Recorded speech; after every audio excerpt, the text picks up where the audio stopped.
Hi, welcome to Chad's Silversmithing. Before we get too far in, I'd like to ask a favor of you. If you wouldn't mind hitting the like button before you leave, that really helps my channel get promoted. I appreciate that. Today I'm going to do what I'm going to call a ladder ring. I have a little synthetic emerald that's, I think it's a 6x8 emerald cut, and we're going to make kind of a geometric sort of ring. So I think the only, well, mostly going to use 14 gauge square wire for it. So we'll give it a try, see how it goes. But before we get started, I wanted to thank a couple of groups, my YouTube subscribers. You guys are awesome. I really appreciate all of your support and the kind things that you say in the comments, as well as the financial contributions. Second group are my patrons over at Patreon.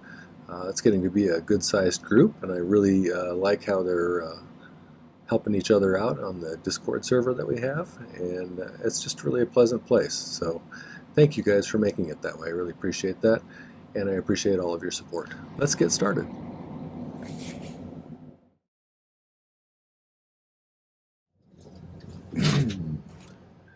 Okay, let's see what I drew up. This is my design idea book. These are available on my merch store. I find them to be pretty handy as far as drawing up my designs.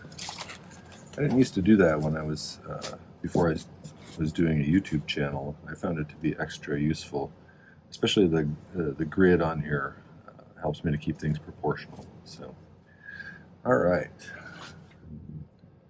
So for this one, I have a little synthetic emerald. At least I believe it's a synthetic emerald. I'm going to create a rectangular base for it out of 14 gauge square wire, and add some little prongs out of 16 gauge round, and then I'll build this ladder shape around it, and this is how long it was, and then once we create the setting, I'll deduct the width of the setting from that, and that'll be our length of our piece. So first step is going to be making our little prong setting, so let's start with that.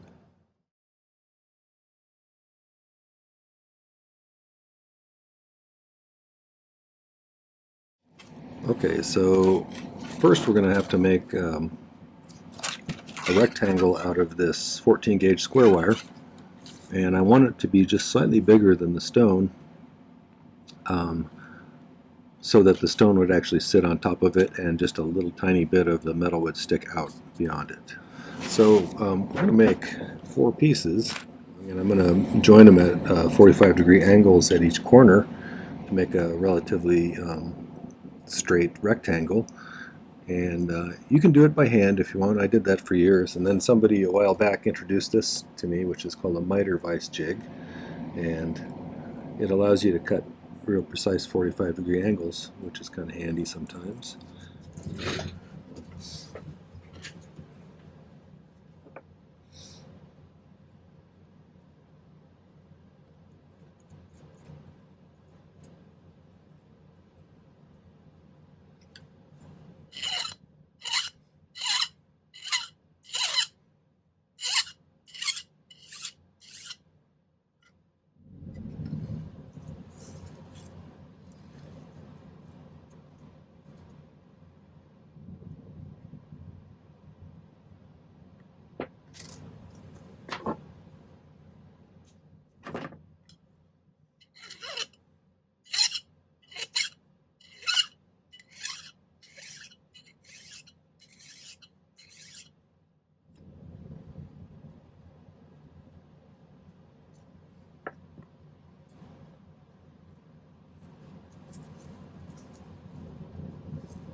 So I've got those 4 pieces all made. Now we just need to transfer them to the soldering pile, and we'll put them together.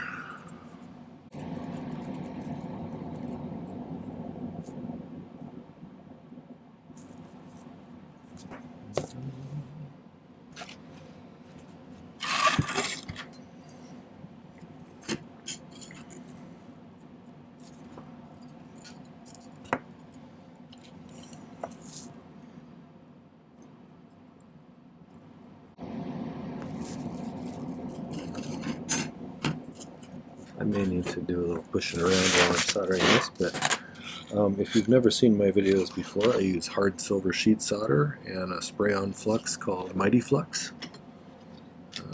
Let's see, so let's cut a little bit of solder here.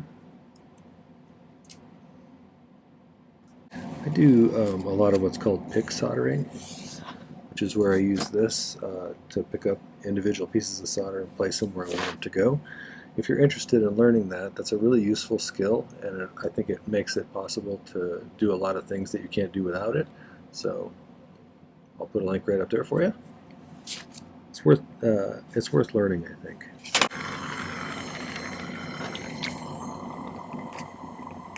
Yeah, I don't know why I bothered to line them up so carefully before I put some flux on.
Cool it off and take a peek.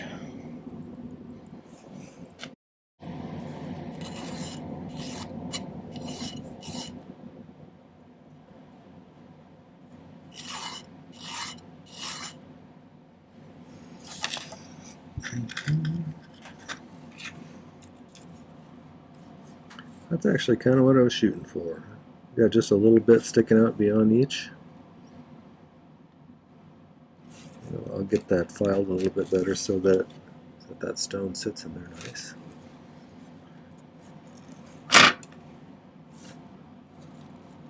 But next we're going to add those little prongs on there. So let's do that. To do this, in order to get the prongs sticking straight up off of this thing on the corners, we're going to take this, cut it into shorter pieces, and solder them together in an X, and then we'll curve it so that we can put all 4 points of the X down on those, and then solder them down, and then we'll snip off the top part, and we'll have a little prong sticking up.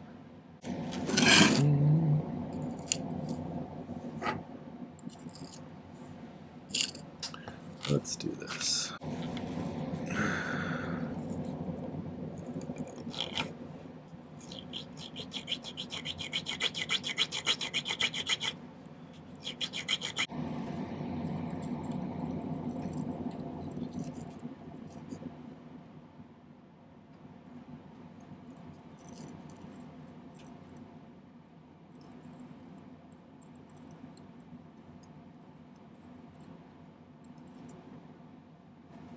That looks pretty good.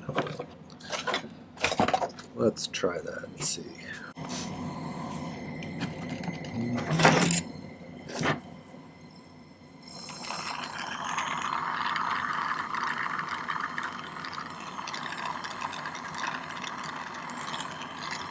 If you're new to this one may be a little more complex than you want to start with.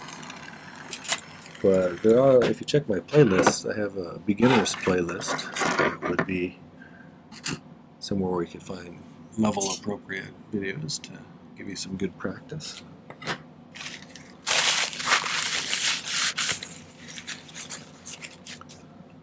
This one is the kind of thing that would be easier if you've had a little bit of soldering practice first and set a few stones and things. There we go. And learned how to keep track of the setting you just made, even though your brain is getting old.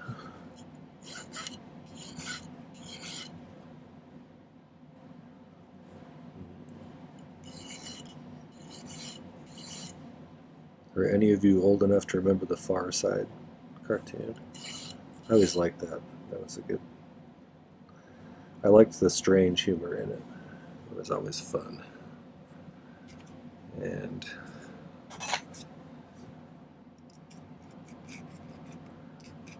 there's one where he had this kid raising his hand in a classroom, and he was saying, "May I be excused? My brain is full."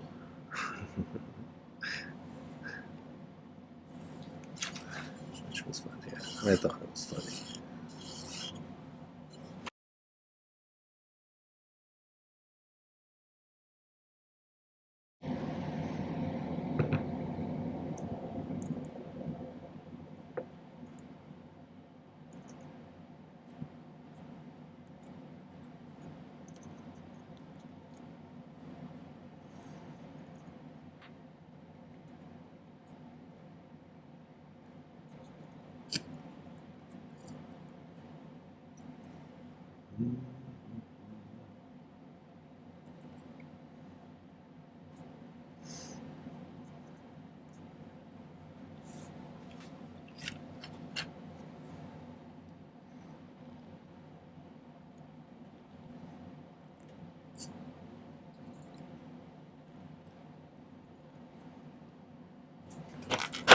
So we're going to want these to all sit right on top of those four corners. So I have to play with one. I can probably get rid of a little bit of length here. I don't need it quite that long.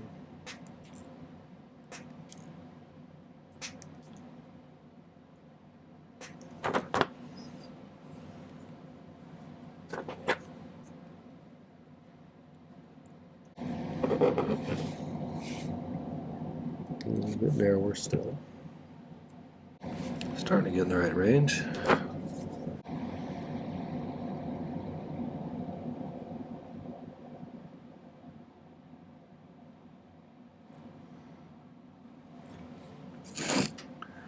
Alright, I'm going to give it a try here. I think I got it pretty close. Just kind of position them so that it would be at the four corners there.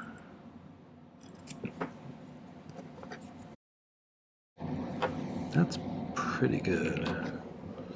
Let's dribble a little flux on there. See if I can dry it without boiling it too much, because that may move things around. And gradually dry it a little bit.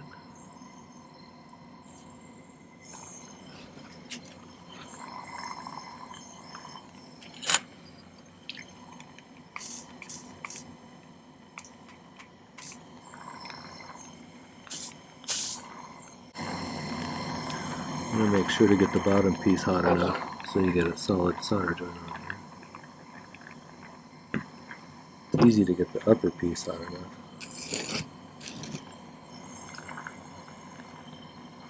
because it's sitting right up in the flame here. If you really want it to stick to the bottom piece, that bottom piece has to reach the same temperature, which in this case is 1450 degrees Fahrenheit. There we go. That one just kind of did what I wanted. It doesn't always do that. So here's my plan. We got how wide that is now. So we should deduct it from the overall length of the wires here, and that'll give us how long of wires we need to attach to this. Now I think I'm going to file this just down at a slight angle in order to make it so it tapers downwards towards the band when the band starts getting made. But the rest of the band I'm going to make in one piece, and we'll just solder it to the sides here. So Um, but let's mark how much we need to reduce that by.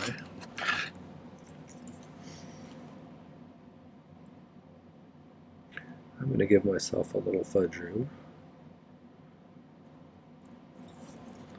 Let's say about right there. So we'll cut 2 pieces of 14 gauge that long. Pretty good. Okay, so I want to keep them exactly the width of this.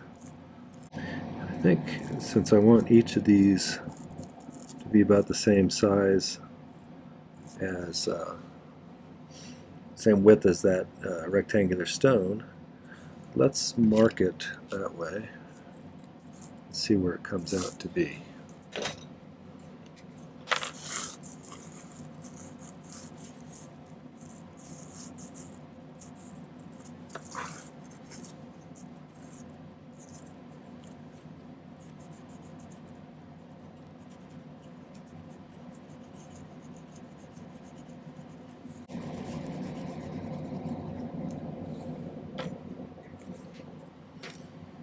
Let that dry for a second.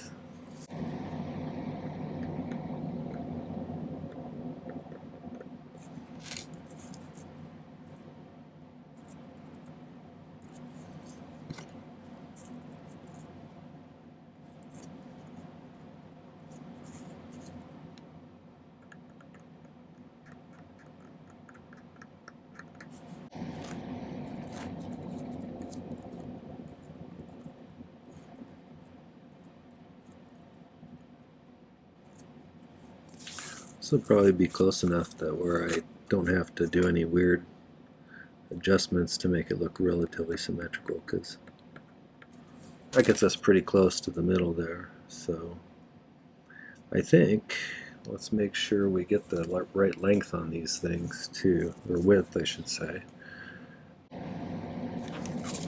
Let's make them about this long.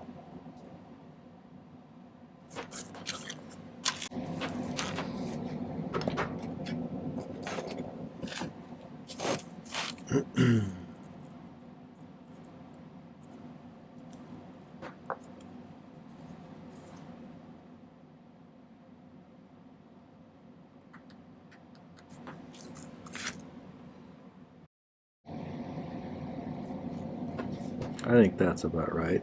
It doesn't look like it's causing it to change size down here when I do that. It's lined up to the edges of there. So let's cut, let's see, we're going to need 1, 2, 3, 4, 5, 6. So 5 more of these, same length. I think that'll work. So I'm going to work my way down from one edge, I think. That was brilliant, Chad.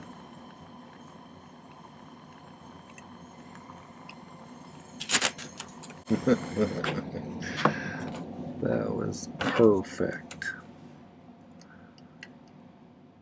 I'll leave that one in for you guys. I get a lot of comments that, oh, you make it look so easy. But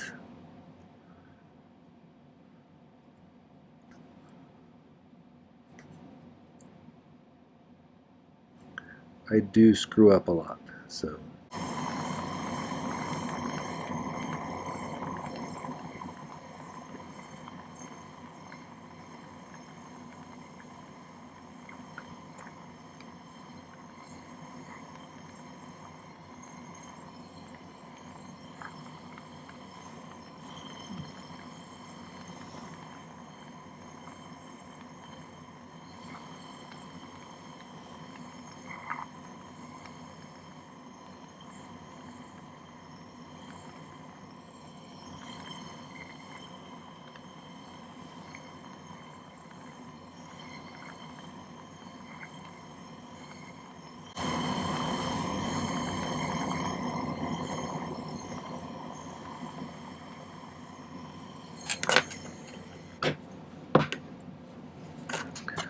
All right.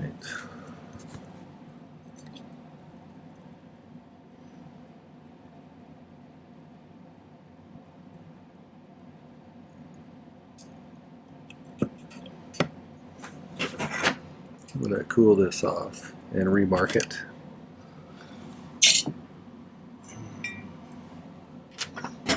unless I can find the scratches.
Okay, I just had my camera malfunction on me again, so I need to really look into that because I don't think it's me anymore. It's happened too many times, and I've been paranoid and double checking on it. The only thing I did was after I soldered all of those in, I bent it into a round shape, filed it vertically, and then soldered it to either side like this, so you didn't miss too much. The way I did it was I pushed the prongs down into there like that, and heated the whole thing and soldered those in. So, and then I just started cleaning it up, and I was about to pickle it, and so I'm sorry about that. I'm going to keep trying to figure out what's going on with that. But yeah, so I just started cleaning it up with the file, and I was going to use the Dremel a little bit, and then I'll pickle it, and then what I am going to do is I'm going to taper this inwards in the square here like this, so that the pavilion of that stone sits in there nicely. Also going to file these a little bit flat on the inside, and hopefully that'll make that sit in there really nicely, and we can use those prongs. But we'll cut them off quite a bit shorter than that. So, all right. So again, I apologize for that.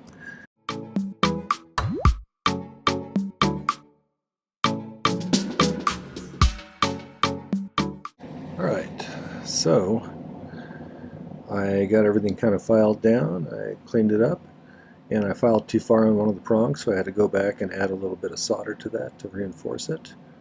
But now I'm going to set this stone, and I put it in one way and it was slightly angled, so I flipped it around and it fits pretty good. So I think we'll start from there. I left these long so I have something to grab onto and kind of push it inwards that way. Usually do it from corner to corner to start with.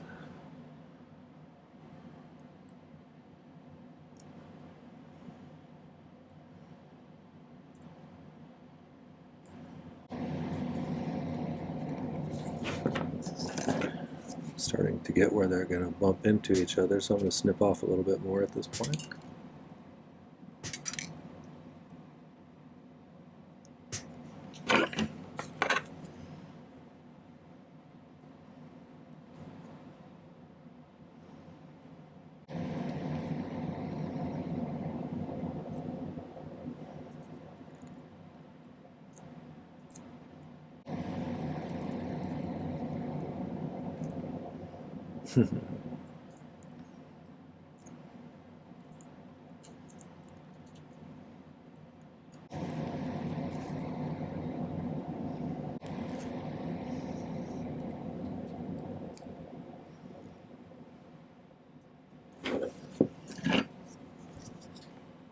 start cutting them down about midway down the girdle facet.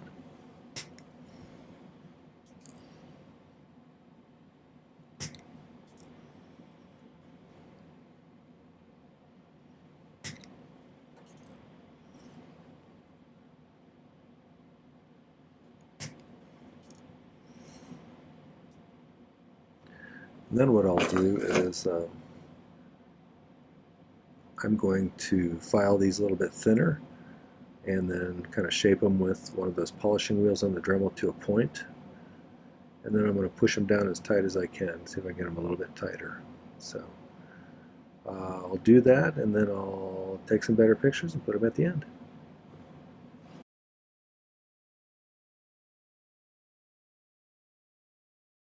Okay, well that was the ladder ring. I hope you enjoyed that. If you did, make sure to hit the like button before you leave. And take some time to peruse my channel. I have over 250 videos. I do 3 per week, so there's lots of fresh content all the time. So check it out, lots of projects. Great resource, especially for people learning how to do this. Once you've done that, make sure to hit the subscribe button so that you get the notifications of new videos when they come out. Also, if you'd like to support the channel in another way, check the video description. There's numerous ways to do that. One is to go to my website and buy some jewelry. There's a link there for that. You can buy me a coffee, which is basically providing me with cash to buy supplies and raw materials. You can check out my Patreon if you want to get a little more interactive experience, or if you want to get rid of the ads. Finally, there's a merch store where you can get one of those nice notebooks to keep track of your designs in. So, as always, thanks for watching. I appreciate you visiting. Take care and happy silversmithing.